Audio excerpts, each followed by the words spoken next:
ओम नमो भगवते वासुदेवाय। अब तक श्रीमद् भागवत कथा के 10वें स्कंद के 37 अध्याय हम आपको सुना चुके हैं। आज 38वां अध्याय। श्री सुखदेव जी बोले, हे परीक्षित, आश्विन कृष्ण द्वादशी के दिन केशी तथा व्यामोसुर का संहार हुआ।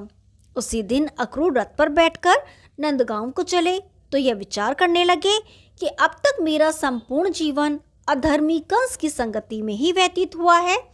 वह अब मेरा कुछ पुण्य उदय हुआ दिखता है। पूर्व जन्म में न जाने मैंने ऐसा कौन सा पुण्य कर्म किया था जिसके फल से आज मैं श्री ब्रज बिहारी के दर्शन पाऊंगा। आज मैं उनके चरण कमलों की रज अपने मस्तक पर धारण करके अपना जीवन सफल बनाऊंगा। राजा कंस ने मुझ पर बड़ी कृपा की जो उसने मुझे इस कार्य के लिए ब्रज को भेजा है।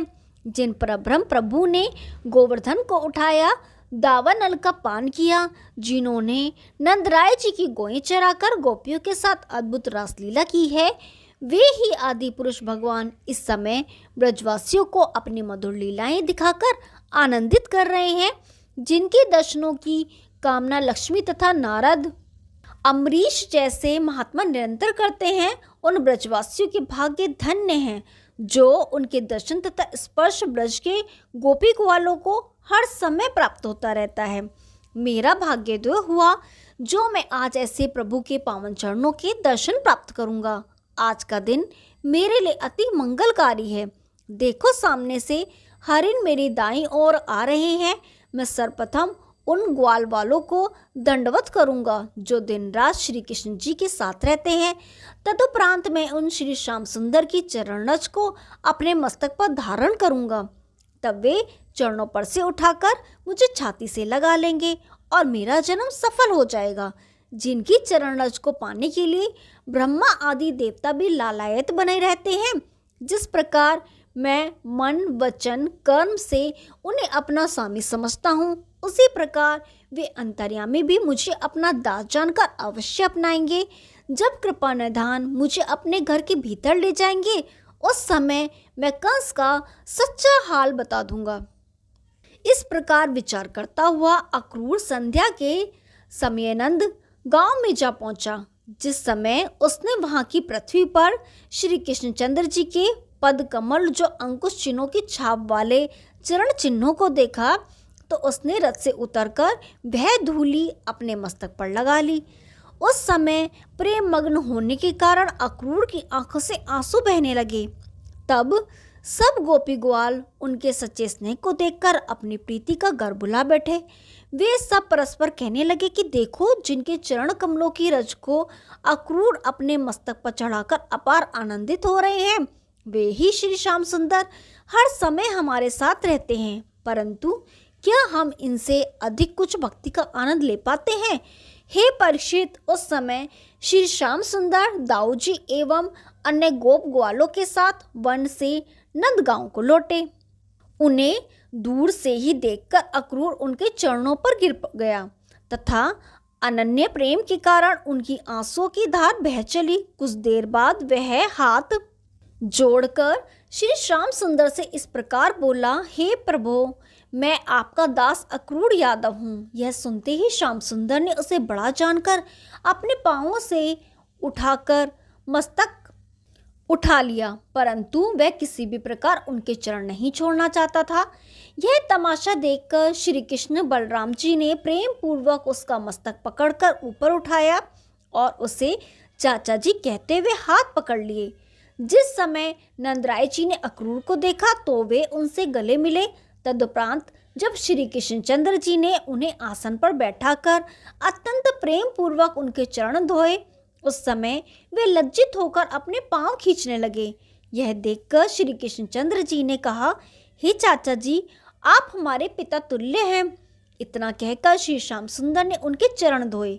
तत्पश्चात 36 प्रकार के व्यंजन का भोजन कराकर 5 सुपारी दी। जब अक्रूर पलंग पर लेटे तो श्री श्याम सुंदर उनके चरण दबाने लगे। उस समय नंदराय जी ने अक्रूर के पास आकर पूछा, हे अक्रूर, हमारे वसुदेव देव की तो भली प्रकार है, राजा कंस प्रजा का पालन किस प्रकार कर रहा है? हमारी समझ में तो जब तक कंस जीवित है वहाँ की प्रजा सुख में नहीं रह सकती। कंस से अधिक निर्दयी तथा अधर्मी और कौन होगा, जिसने अपनी बहन के 6 पुत्रों को मार डाला। नंद जी के ऐसे वचन सुनकर अक्रूर ने उत्तर दिया, हे नंदराय, कंस जब से राज्य पर बैठा है तभी से प्रजा कष्ट पा रही है। जब तक राजा कंस जीवित है तब तक मथुरा वासियों को सुख प्राप्त नहीं होगा। उसका हाल हम क्या कहें, तुम तो सब जानते ही हो। ओम नमो भगवते वासुदेवाय। 38वां अध्याय समाप्त हुआ। अब 39वां अध्याय। श्री सुखदेव जी बोले, हे परीक्षित, मथुरा का समाचार पूछने के बाद जब नंद जी चले गए तो श्री श्याम सुंदर तथा बलराम जी एकांत पाकर अक्रूर जी से इस प्रकार पूछने लगे, हे चाचा, आप हमें देखने के लिए यहाँ पधारे, यह बहुत अच्छा किया। अब आप यह बताइए कि मथुरा वासियों के दिन किस प्रकार कट रहे हैं। हमारे माता पिता वसुदेव देवकी तो अच्छी तरह हैं। हे चाचा, हमें अपने माता पिता के बंदी होने का बड़ा दुख है, क्योंकि वे हमारे ही कारण इतना दुख उठा रहे हैं। यदि वे हमें गोकुल में लाकर ना छिपा जाते तो इतना दुख क्यों उठाते। अत्यंत आश्चर्य की बात है कि हमारे 6 भाइयों को मारने तथा इतना पाप करने के बाद भी कंस की बुद्धि ठिकाने पर नहीं आई है। अब आप कृपा करके हमें राजा कंस के कुछ विशेष समाचार सुनाइए। श्री कृष्ण बलराम जी के मुख से ऐसे वचन सुन अक्रूर ने हाथ जोड़कर इस प्रकार कहा, हे अंतर्यामी, कंस की अनीति का हाल तो तुम्हें मालूम ही है। वह वसुदेव तथा उग्रसेन के प्राण लेने का प्रयत्न करता रहता है, परंतु आपकी कृपा से वे लोग बच जाते हैं। हे प्रभु, जब आपके हाथ से वृषासुर दैत्य मारा गया तो नारद जी ने कंस को बताया कि तेरी मृत्यु श्री श्याम सुंदर के हाथ है। वे नंद यशोदा के नहीं बल्कि वसुदेव देवकी के पुत्र हैं। यह सुनकर उसने आपके माता पिता को बंदी गृह में डाल दिया है और अब आपको मारने को घात लगाए हुए है। उसने धनुष के बहाने आप दोनों भाइयों को तथा नंद जी को मथुरा बुलाया है, सो मैं आप लोगों को लेने के लिए आया हूँ। इसमें क्या रूप है, सो तो आपसे कुछ छुपा नहीं है।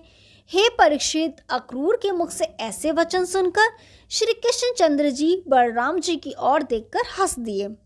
तदुपरांत उन्होंने नंद जी से कहा, हे बाबा, अक्रूर जी कंस की आज्ञा से हम लोगों को धनुष का उत्सव देखने के लिए लेने आए हैं। आप भी सब गोप ग्वालों सहित घी, दही, माखन आदि भेंट लेकर मथुरा चले।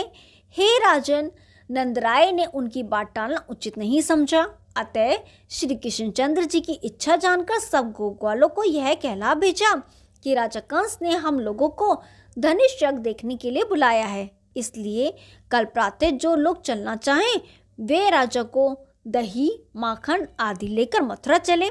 जिस समय गोपियों ने यह समाचार सुना कि श्री बाके बिहारी मथुरा जा रहे हैं तो वे बहुत बेचैन उठी। वे परस्पर एक दूसरी से पूछती हुए इस प्रकार कहने लगी, हे बहन, हमारे ऊपर यह क्या व्रज पड़ा है कि जिन श्याम सुंदर के बिना हम एक क्षण को भी जीवित नहीं रह सकती हैं। वे कन्हैया जी मथुरा जा रहे हैं, उनके बिना हम किस प्रकार जीवित रह सकेंगी। उस मूर्ख अक्रूर को क्या आवश्यकता थी जो हमारे प्राण लेने के लिए चला आया। हे आली, यदि सच पूछो तो कन्हैया जी ने हमारे स्नेह से अपना मुख मोड़ लिया है। उस समय एक गोपी ने कहा, हे आली, यदि हमारे मनमोहन मथुरा ना जाए तो कंस उनका क्या बिगाड़ लेगा। तीसरी बोली, आज ब्रज में कोई बड़ा बूढ़ा समझदार नहीं है जो श्री मुरली मनोहर को जोर देकर मथुरा जाने से रोके। चौथी ने कहा, श्री श्याम सुंदर को देखो, वे भी बिना भेज जाने मथुरा जाने को और हमारा त्याग करने को तैयार हो रहे हैं। विधाता, तुम भी बड़े निष्ठुर हो। पहले तो तुमने मनमोहन से हमारी प्रीति लगाई और अब उन्हें विरह सागर में डुबाकर मार डालना चाहते हो। श्याम और राम के बिना क्या हम एक क्षण भी जीवित रह सकती हैं। हे राजन, इस प्रकार सभी गोपियां विलाप कर रही थीं। सारी रात उन्हें मछली के समान तड़पते हुए बीती। दूसरे दिन सवेरा होने पर सभी गोप ग्वाल बैलगाड़ियों में गोहस लादने लगे। वे नंद जी के द्वार पर आ पहुंचे। उस समय नंदगांव से के सब स्त्री पुरुष श्री मुरली मनोहर के समीप आकर खड़े हो गए और उनके वियोग में आंखों से आंसुओं की धारा बहाने लगे। वे परस्पर इस प्रकार कह रहे थे कि इस अधर्मी कंस के राज्य में तो हमारा जीवन स्वप्न के समान हो गया है। उस समय सभी ब्रजबालाएं श्री कृष्णचंद्र जी को घेर कर चारों ओर खड़ी हो गईं और रो रो कर इस प्रकार कहने लगी, हे प्राण वल्लभ, तुम हम अबलाओं के प्राण क्यों लेना चाहते हो? हम सभी ब्रजबालाएं तुम्हारे ही अधीन हैं। जिस प्रकार हाथ की रेखाएं कभी नहीं मिटती, उसी प्रकार सच्चे प्रेम की प्रीति भी कभी नहीं घटती है। हे गोपी वल्लभ, हमने ऐसा कौन सा अपराध किया है जो तुम हमें छोड़कर जा रहे हो? हे परीक्षित, श्री मुरली मनोहर के इस प्रकार कहने के पश्चात गोपियों से अक्रूर ने कहा, हे अक्रूर, तुम हम लोगों के दुख को जानकर हमारे प्राण वल्लभ को अपने साथ लिए जा रहे हो। अब हमारा जीवन कैसे कटेगा? इससे तो तुम हमें मार डालो तो अच्छा है। तुम अपने नाम के विपरीत ऐसी कठोरता क्यों दिखा रहे हो? दूसरी बोली, ब्रह्मा जी ने हमें स्त्री का शरीर देकर कुछ उचित कार्य नहीं किया। भला अब हम श्री कृष्णचंद्र जी की सांवली सूरत को देखे बिना किस प्रकार जीवित रहेंगी? तीसरी ने कहा, हे आली, इसमें अक्रूर अथवा ब्रह्मा का कोई दोष नहीं है। यह सब कठोरता तो श्याम सुंदर की ही समझनी चाहिए। उनका मन भी शरीर के ही समान काला है। हमने अपना सब कुछ त्याग कर उनसे प्रेम किया तो भी वे हमें छोड़कर चले जा रहे हैं। मथुरा की स्त्रियां श्री श्याम सुंदर जी के दर्शन पाने के लिए दिन रात हरि भजन किया करती हैं। सो नारायण जी ने अब उनकी प्रार्थना सुन ली है। चौथी गोपी बोली, हे सखी, मथुरा की स्त्रियां रूप गुण से भरी हुई हैं। सो मोहन प्यारे उनकी प्रीति में फंसकर वहीं रह जाएंगे, अब यहाँ लौट कर नहीं आएंगे। पांचवी ने कहा, श्री श्याम सुंदर मथुरा की स्त्रियों से प्रीति जोड़ना चाहते हैं, अतः वे बहाना बना कर जा रहे हैं। छठी बोली, इस चिच्चोड़ ने हमारे साथ ही कौन सी भलाई की है जो अब उन स्त्रियों के साथ जाकर करेगा? जो लोग सुंदर होते हैं वे अपने सौंदर्य के अभिमान में किसी को कुछ नहीं समझते। सातवीं ने कहा, अब ब्रजवासियों के बुरे दिन आ गए हैं, इसलिए मनमोहन वहां जा रहे हैं। आठवीं बोली, हे आली, यह अक्रूर हमारे लिए काल का दूत बनकर आया है, जो यह हमसे श्याम सुंदर का वियोग करा रहा है। क्या यह भली बात है कि मछलियों को जल से निकालकर गर्म बालू पर डाल दिया जाए? नवी ने कहा, हे सखी, इसमें किसी को दोष नहीं देना चाहिए। यह तो हमारे ही खोटे भाग्य हैं जो श्री श्याम सुंदर हमसे अलग हो रहे हैं। जिस समय गोपियां परस्पर एक दूसरे से अपना दुख कह रही थी, उसी समय श्री कृष्ण तथा बलराम जी रथ पर बैठ गए। यह देखकर गोपियां बोली, हे सखी, देख रही हो, हमारे इतना विलाप करने पर भी मनमोहन प्यारे मथुरा जाने को तैयार हैं। दूसरी ने कहा, हे सखी, हम लोग अपने कुल की आन को तो पहले ही छोड़ चुकी हैं, अतः अब चलकर श्याम सुंदर की पैंट पकड़ लें, जिससे वे जाने ना पाएं। यह सुनकर तीसरी बोली, हे आली, तू ठीक कह रही है। जिस लज्जा के कारण श्री हरि से वियोग हो उसे त्याग देना ही अच्छा है। चौथी ने कहा, हम लोग यहाँ रहें और मथुरा की स्त्रियां श्री श्याम सुंदर के साथ आनंद उड़ाएं, यह हमें सहन नहीं है। पांचवी बोली, हमें श्री बाकी बिहारी को देखकर सुख मिलता था। हम दिन भर यह आस लगाई बैठी रहती थी कि जब संध्या के समय वे गौ चरा कर लौटेंगे तब उनका मुख कमल देखकर अपना हृदय शीतल करेंगी। सो अब संध्या होने पर हम किसका मुख देखेंगी? छठी ने कहा, हे सखी, उस रात की बात तुझे याद है अथवा नहीं, जब श्री मुरली मनोहर ने रासलीला में कहा था कि मैं तुम्हें कभी नहीं छोड़ सकता। साथी बोली, हे आली, इनकी लीलाएं कैसी भुलाई जाएंगी? तब एक अन्य सखी बोली, हे सखियों, जिस समय श्री कृष्णचंद्र प्यारे गौ चराकर वन से लौटते थे, उस समय हम सब उनके दर्शन पाकर और मुरली की ध्वनि सुनकर प्रफुल्लित हो उठती थी। अब वह सुख हमें किस प्रकार प्राप्त होगा? हे राजन, इस प्रकार सभी ब्रजबालाएं विलाप कर रही थी और सब लोग लाज त्याग कर उस स्वर से हे माधव, हे मुकुंद, हे गोपी वल्लभ, हे मुरली मनोहर आदि नाम लेती हुई उन्हें अपना दुख सुना रही थी। उनकी ऐसी हालत को देखकर अक्रूर मन में बहुत चिंतित हुआ। तब बड़ी कठिनाई से उसने रथ पर चढ़कर उसे आगे बढ़ाना चाहा, परंतु उन ब्रजबालाओं ने आगे बढ़कर उस रथ के घोड़ों को पकड़ लिया तथा अत्यंत करुणापूर्ण वाणी में इस प्रकार बोली, हे गोपिका वल्लभ, तुम अपनी गोपियों को अपने विरह सागर में डुबोकर कहाँ जा रहे हो? तुम्हें यदि जाना ही है तो हमें भी अपने साथ ले चलो। हमने अपना कुल परिवार की लज्जा त्याग कर तुमसे प्रीति लगाई है, फिर तुम ऐसा निर्दयतापूर्ण व्यवहार क्यों कर रहे हो? यदि तुम अक्रूर के साथ ना जाओ तो कंस तुम्हारा क्या बिगाड़ सकता है? हे अक्रूर जी, हमें यह पता नहीं था कि तुम इतने कठोर हो। यदि तुम्हें हमारे प्राण प्यारे को मथुरा ही ले जाना है तो तुम इस रथ के पहियों को हमारे ऊपर चला दो, फिर हमारे प्राण निकल जाने पर इनको खुशी से मथुरा ले जाना। हे परीक्षित, एक और गोपियों की तो यह दशा थी और दूसरी ओर उसी समय यशोदा एवं रोहिणी रोती हुई वहां आ पहुंची और अक्रूर से इस प्रकार कहने लगी, हे अक्रूर, तुम मेरे कन्हैया को मथुरा किस लिए ले जा रहे हो?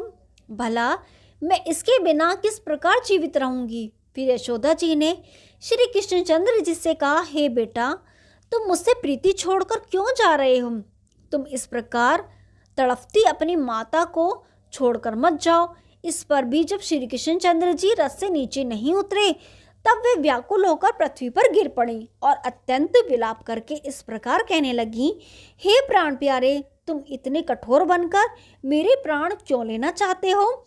हे अक्रूर, तू मेरी बुढ़ापे की लकड़ी को क्यों छीन रहा है? हे कन्हैया, क्या तुझे मेरे ऊपर दया नहीं आती, जिस प्रकार निर्मोह बन के मुझे त्याग रहा है? हे परीक्षित, इस प्रकार यशोदा, रोहिणी और गोपियों ने अत्यंत विलाप किया। तब श्री कृष्णचंद्र जी हंसते हुए रथ से नीचे उतरकर आए और इस प्रकार कहने लगे, हे प्रियजनों, तुम कुछ सोच मत करो, मैं तो तुम्हारे कार्य को सिद्ध करने को ही मथुरा जा रहा हूँ।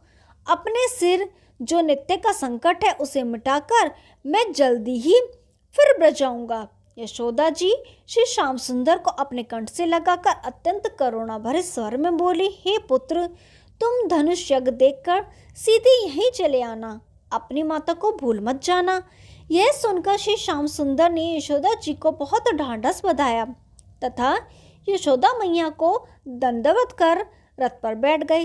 उस समय नंद जी ने धैर्य बंधाते हुए कहा, तुम लोग चिंता मत करो, मैं धनुष यज्ञ दिखाकर श्याम बलराम को अपने साथ ही लौटा लाऊंगा। नंद जी के ऐसे वचन सुनकर एक ज्ञानवान वृद्ध ने उत्तर दिया, हे नंद जी, श्याम बलराम श्री भगवान के अवतार हैं, सो इन्हें राजा कंस से क्या भय हो सकता है? ये तो मृत्यु को भी अपने हाथ में रखते हैं। इतनी कथा सुनकर सुखदेव जी बोले, हे परीक्षित, जब अक्रूर ने सबको रोते छोड़कर श्याम बलराम को बिठाया और रथ को मथुरा की ओर चलाया, उस समय यशोदा जी अत्यंत विलाप करके इस प्रकार कहने लगी, हे लाल, मेरी ओर फिर कर तो देख ले, तेरे बिना ब्रज में अंधकार छा रहा है। इतना कहकर यशोदा जी फिर रोने लगी। हे परीक्षित, जब तक यशोदा तथा गोपियों को यह आस बनी थी कि शायद हमारे प्राणेश्वर अब भी लौटकर घर चले आएं, इसलिए वे उसकी ओर एक टक दृष्टि से देखती रहीं, परंतु जब रथ की धूल दिखनी बंद हो गई तब मानो गोपियों का सर्वस्व लूट गया। उस समय यशोदा जी सहित सभी गोपियां मूर्छित होकर पृथ्वी पर गिर पड़ीं। कुछ देर बाद जब होश आया तो वे रोती पछताती अपने घर को लौट चलीं। श्री श्याम सुंदर के विरह में उन्हें मार्ग में भी दिखाई नहीं पड़ता था। घर आकर सभी गोपियां श्री श्याम सुंदर के चरित्रों का स्मरण तथा वर्णन करती हुई कहने लगी, हमें कन्हैया के रथ को नहीं जाने देना था, परंतु अब क्या हो सकता है? हे सखी, अब तो पछतावा हाथ रह गया। उधर अक्रूर अपने हृदय में यह विचार करने लगे कि मैंने ये बड़ा बुरा काम किया कि कंस के षड्यंत्र की जानकारी रखते हुए भी इन्हें मथुरा लिए जा रहा हूँ। यदि कंस ने उन्हें मार डाला तो मैं कहीं भी मुंह दिखाने लायक नहीं रहूँगा।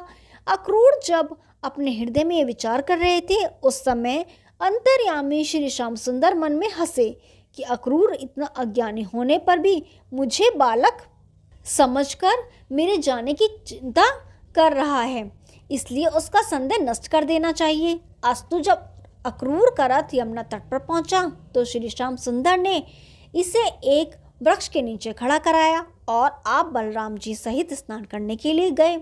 उस समय श्री मनमोहन ने नंदराय जी से यह कहा कि आप सब ग्वाल बालों को साथ लेकर आगे चलें, हम अक्रूर जी के साथ स्नान तथा संध्या पूजन करके आते हैं। नंद जी ग्वाल बालों को साथ लेकर चल दिए। इधर अक्रूर ने जैसे ही यमुना में स्नान करने के लिए गोता लगाया, वैसे ही उन्हें जल के भीतर अद्भुत रामकृष्ण जी के दर्शन दिखाई दिए। जब उन्होंने अपना मुंह जल से बाहर निकाला तो उन्हें देखकर श्री कृष्ण जी रथ पर बैठे हुए दिखाई दिए। दूसरी तथा तीसरी बार उन्होंने जब फिर पानी में गोता लगाया तो उन्होंने यही देखा कि श्याम सुंदर लक्ष्मी जी सहित मस्तक पर तिलक चंदन लगाए, पीतांबर तथा यज्ञोपवीत धारण किए, चतुर्भुजी स्वरूप बनाए शेष जी की शैया पर विराजमान हैं। वे अपने घुंघराले बालों पर कीट मुकुट धारण किए, कानों में कुंडल पहने, मंद मंद मुस्कुराते हुए, विशाल वक्षस्थल एवं भुजाओं वाले अत्यंत सौंदर्यवान हो रहे हैं। अक्रूर जी ने देखा कि ब्रह्मा, शिव, इंद्र, वरुण, कुबेर आदि देवता, 9 योगेश्वर, नारद, मार्केंडेय, भृंगु आदि मुनि, सनकादिक गरुण, 8 वसु, काल, 24 तत्व, ध्रुव, प्रहलाद आदि भक्तगण, वेदव्यास, 49 पवन, 8 दिक्पाल, 7 दीप, अग्नि, 7 समुद्र, 12 सूर्य चंद्रमा, कामधेनु, गंधर्व, गंगा, सरस्वती आदि नदियां, अरुंधति, वशिष्ठ, सभी व्रत, तीर्थ आदि अपना अपना स्वरूप धारण किए उनके सामने हाथ जोड़े खड़े हुए स्तुति कर रहे हैं। ब्रह्मा आदि देवता श्री कृष्णचंद्र जी के तेज को सहन करने की सामर्थ्य न रखने के कारण चित्र लिखे से मौन खड़े हुए हैं। श्री श्याम सुंदर जिसकी ओर अपनी कृपा दृष्टि से देखते हैं वह अत्यंत प्रसन्न होकर उनका गुणानुवाद करने लगता है। उनमें से कोई तो श्री कृष्णचंद्र जी के ऊपर चंवर ढुला रहा था और कोई धूप दीप आदि अनेक सुगंधित वस्तुएं चढ़ाकर पुष्पमालाएं पहना रहा था। हे राजन, जब अक्रूर ने जल के भीतर श्री कृष्णचंद्र जी की यह महिमा देखी तो उसे यह पूर्ण विश्वास हो गया कि ये पूर्ण ब्रह्म के अवतार हैं, परंतु वह अपने हृदय का संदेह त्याग कर हाथ जोड़कर विनय करके कहने लगा, हे परीक्षित, जो मनुष्य इस कथा को प्रेम पूर्वक कहता सुनता है उसे भगवान मुरली मनोहर के दर्शन प्राप्त होने का फल मिलता है। ओम नमो भगवते वासुदेवाय। 39वां अध्याय समाप्त हुआ। कल 40वां अध्याय शुरू करेंगे। तब तक के लिए नमस्कार।